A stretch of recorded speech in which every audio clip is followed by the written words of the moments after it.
Hello, I'm Toycat, and one of the constant rules of Minecraft development has always been that existing builds and existing worlds should not be changed just because of a new update. This is something they've decided to change with 1.18 though, because all of the bedrock at the bottom of your existing worlds will be changing into deep slate, and below that, new caves will generate. That's right, you can find 1.18 caves below all 1.17 worlds, it looks like right now, and this means there are going to be two types of new caves in the update. There are going to be new caves that generate in a fresh, brand new world, and there are going to be new caves that generate below your existing ones, effectively giving you a 1.17 cave, 1.18 cave hybrid. And the question is, which do you want? Do you want to wait to explore chunks, or do you actually want to explore some chunks right now just to get these weird hybrid caves? Let's find out with today's video, which I hope you all enjoy. Did you know greater than 99.9% of house fire deaths happen people who don't subscribe to the channel? And did you also know that needless statistics make more people subscribe? I bet you didn't know that one, but I also bet you didn't know that Minecraft is a game. Okay, so this is going to be my control seed. This is the seed everything loaded up with 1.17 generation, which you can do in betas in case you're curious by just not enabling caves and cliffs.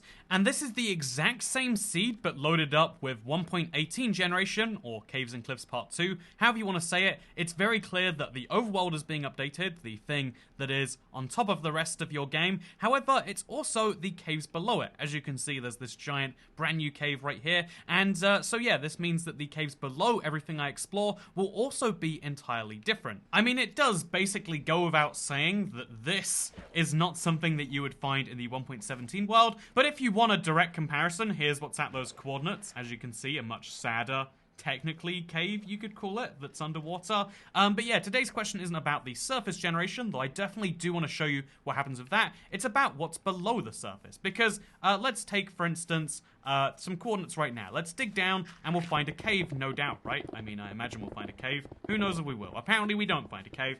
So as you can see, we dig down and then we hit bedrock at about layer 0, and this means that there is nothing below that point, and you can't even break bedrock because it's literally unbreakable except in creative. Okay, here we go. We found a decent cave system. I'm assuming if we really wanted to, we could follow this all the way down to bedrock. This is current cave generation, and it's pretty interesting in a lot of ways, but you can't expect to find this all the time post-update. In fact, here we are, deep down where the deep slate is, and if we break any blocks below this, you'll notice that eventually we'll find that very same bedrock. Okay, here is the bedrock below the world, and as we all know, after the update, this will be changing into deep slate. But the question is, will the cave look better if we find something like this, or will a cave look better if you just, generate all new caves altogether? And that's what I wanted to find out by doing a little bit of a fair comparison. Okay, so I've just applied the update to this exact world, which means when we generate it, despite previously... Oh, it actually takes a while to generate and make that change. Despite previously having been bedrock, it's now deep slate, which means we can go down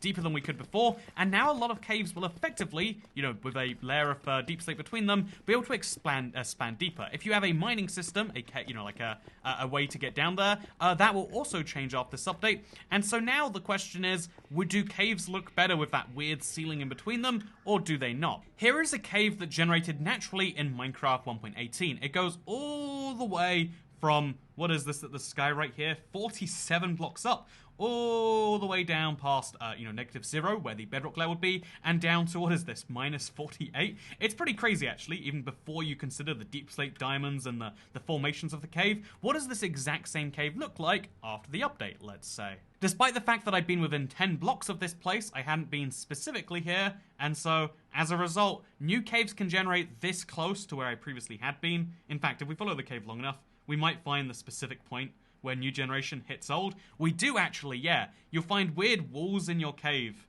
Actually, this could be generation, I'm not too sure. But you should start to find places where you've been that create weird walls in your cave that don't make any real sense and don't seem like they should be there. Because of this blurring of the chunks, I guess. Which, I think this is pretty cool. This means you can effectively have certain caves from your current chunks that blend into the new caves if you do it just right. Okay, let's go to that exact point, but in 1.17.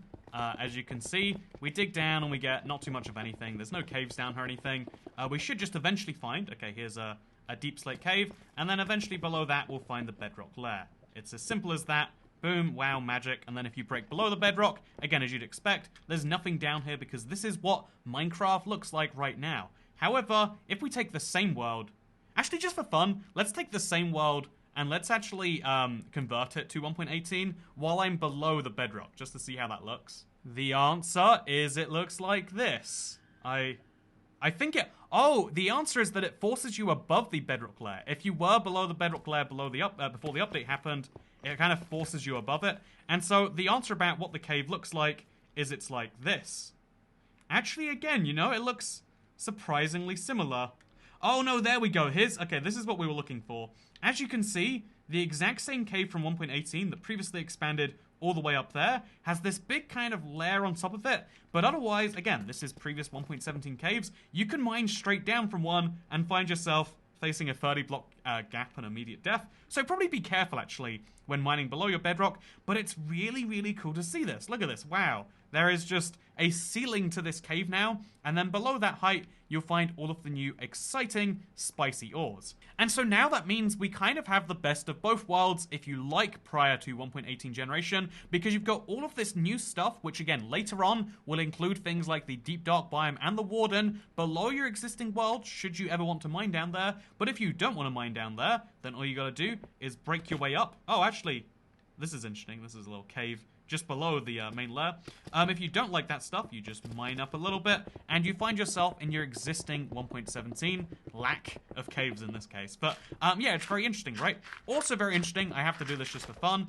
Bear in mind that if you do keep your existing worlds, then new generation will start in very weird places around where you've explored. So, for instance, I didn't explore much of this mountain at spawn, and so the mountain's been replaced with the forest that should be here instead. I didn't explore much past this village, and so where the village ends, there is this magic ravine, and then on the other side of that ravine is a jungle that wasn't there before. And what it does, what this world generation does, is it takes your existing blocks and kind of blurs them into the new generation. So, as you can see, this right here blends the plains biome with the much higher jungle biome by taking some jungle blocks, some plains blocks, and then kind of like making a hill to make it work. And obviously, this raises the question of, what if you've built something at the very edge? Obviously, Minecraft tries to go a few blocks beyond where you've explored, but if we did have a long string of, let's say, a very valuable block in survival, netherite, and we placed a long line of it, would we be able to get some of that netherite to accidentally duplicate or be moved around or something like that? That's what I want to find out. So let's go back to the 1.17 version of this world, and now let's explore this mountain a little more fully just for the fun of it. Oh, it actually is just a very tiny mountain. But again, it extends much further that way. And now let's do something fun and make a long string of netherite right where the terrain is going to, you know, go up and down and make some weird stuff happen. By the way, this is what it should look like in 1.17 before that. Actually, over here's a better example, because this is the jungle. We've all seen it do crazy stuff. Let's place a string of 100 netherite blocks here and see what happens to them. As you can see, we've now got a lovely long strip of these, and just for fun, just to make sure that it doesn't work at just a certain height, we'll place another one over here, and let's see if I end up... Okay, so 78 blocks and 78 blocks. I should now have 156 netherite blocks. Let's see if maybe we end up with a few more by accident, or if they just get moved, which it would still be interesting to look at, right? The answer might just shock you, because apparently having any blocks from your existing terrain there will stop it from moving for the most part. As you can see, this is weirdly been interrupted. Except this kind of contradicts that, because each of the netherite blocks, as you can see, has been moved up at different heights. So they're all going in a straight line, none of them are interrupted. And then once we go past that point, you can see how, like, okay, one goes up 1 block, that's fine. And then one goes up 2 blocks from there, that's weird. Another 2 blocks, actually it's 3 blocks. Then 2 blocks, then 3 blocks, then 4 blocks, and then that's the end of the netherite sequence. And that is very interesting, because it looks like we've accidentally torn a hole in this jungle by doing it over here. I have no idea how or why or what is actually going on there. But it's very interesting that you can... And even more interesting is over here. Unlike before, the village now expands on both sides of it. Okay, so Minecraft's world engine is very, very strange, to say the least. Because this ravine clearly came from after the update.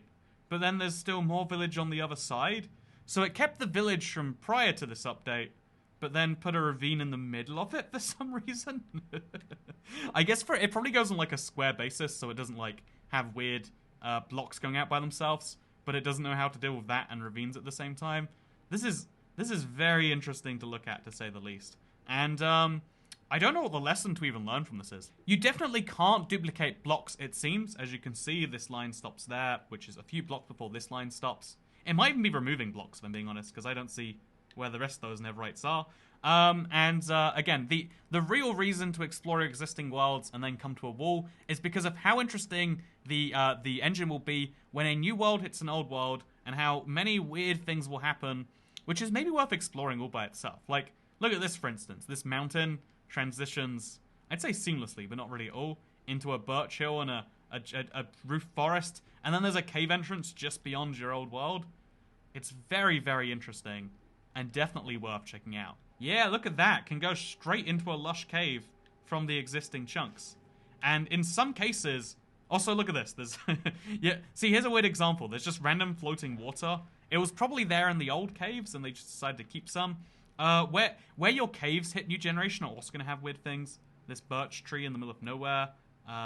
This lush cave. I'm sure if we go this way far enough, we actually, yeah, here's the interesting thing. You can explore from new caves under your existing chunks, because as long as they connect down under there, it will work just fine, which is so interesting to me. Yeah, look at this. This is a new cave that I'm exploring in my new world, but then it goes underneath my previous world, and so I'm exploring a cave that has an artificial ceiling, and that's so interesting to me. If this, obviously this is, I think this is very nerdy. I'm playing around world generation. I'm a big seed person, so I love seeing how Minecraft generates. This is probably the nerdiest, most niche video that no one cared about, but I find this to be so interesting, and let me know if you do too, so that, and that I'm not alone in finding it's not even a bedrock ceiling, it's a deep slate ceiling that generates above your world.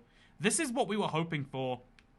This is the best solution to the problem, and some number of people are going to lose out. I want to spend a second to note here that this is the best decision I think Mojang could have made. I'm impressed that they could have done it at last minute, but I've seen a few people be like, actually, yeah, I don't like that the chunks below my world are going to change without my permission. And that's why, again, not that I know if they can do this with just a month and a half or 2 months left to go, but I would recommend that this new feature of new generation going below your existing one should be behind a toggle. Like, you know, if unless you hit the toggle, then your bedrock should stay. It should be a brand new world option, in my opinion, of like, should it replace new things? Just like how expanding the world borders in Minecraft Console Edition was behind a toggle. But that's my opinion. Again, I think in reality, if they don't do it, 99.9% of players will be happy with the fact that they can dig below their existing worlds. Again, anywhere in your existing world, you can dig right down, or you can not dig right down. It's your choice. But you can dig right down, and then once you hit Y0, you'll be able to find new caves. Isn't that exciting? The answer is yes, that is exciting, by the way. Hate to spoil it for you. And then now the new bedrock layer, just in case you still want bedrock at the bottom of your world, it does still exist. It's just down here at -64. Speaking of things that are down at -64, I hope you all enjoyed this video. If you did, then, I don't know, like it and leave a comment and do whatever the YouTube algorithm gods want you to do today. And if you enjoyed it, then that is the enjoyment I praise, or the enjoyment I require by itself. Or you could watch my live stream later today, I hope. Anyway, yeah, thank you very much for watching. I hope you all enjoyed, because I'll see you in the next one.